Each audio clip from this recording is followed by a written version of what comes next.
Morning, Mr. Chairman, esteemed members of Congress, and ladies and gentlemen.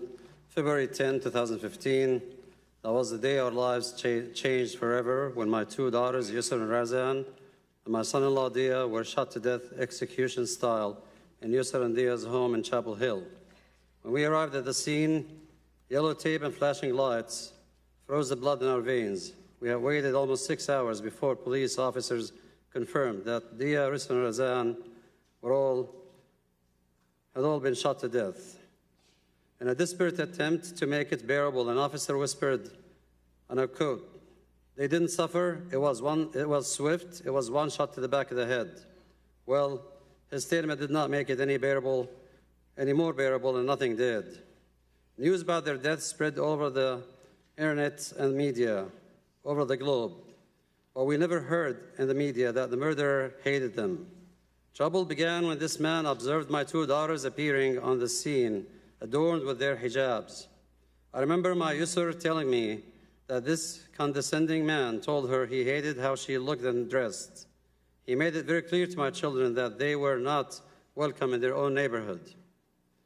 I must be one of a few physicians, if not the only one, who read his own children's murder autopsy reports in details. They are seared into my memory. Bullets macerated Yusr and Razan's brains.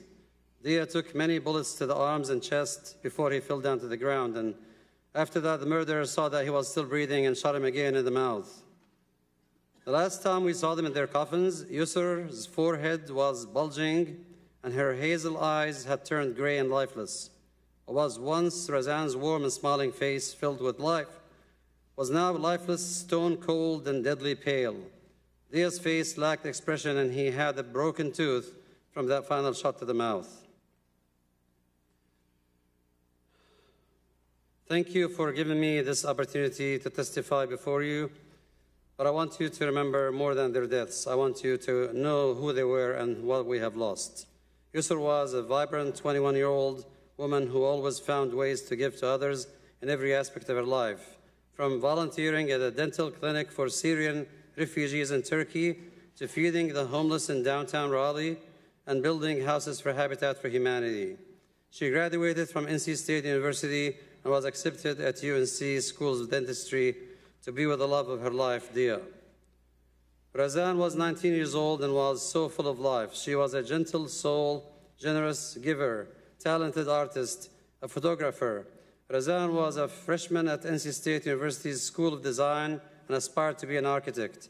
During her freshman year, she mentored and taught youth, and she led Project Downtown, feeding the homeless in Raleigh and Durham with meals tagged with inspirational and personalized notes. She wrote, "My wife and I raised them to be Muslim Americans, proud of their country and their community, as Muslim as apple pie. As American as apple pie. That can be Muslim too." My son-in-law, Dia Barakat, was a smart and kind young man who was studying dentistry at UNC Chapel Hill. Dia was an avid basketball fan, but not of Duke, and was so proud of his hometown. Dia was a compassionate, caring individual who spent much of his time giving back to those in need, including getting free dental supplies to the homeless. Although Yusr and Dia were only married for 6 short weeks before they were murdered, those were the happiest days of our lives. Ladies and gentlemen, what happened to our children was a home invasion and execution. 3 beautiful young Americans were brutally murdered, and there's no question in our minds that this tragedy was born of bigotry and hate.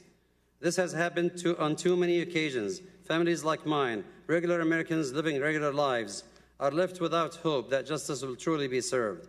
Our families were fortunate to have Muslim advocates and other lawyers supporting us every step of the way, but not everyone is so lucky. I am afraid for our country. In 2016, the FBI recorded a 67% increase in anti-Muslim hate crimes.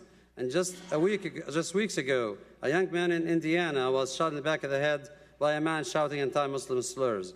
And we miss our children so much. At times, the pain is just as sharp now as it was when they died.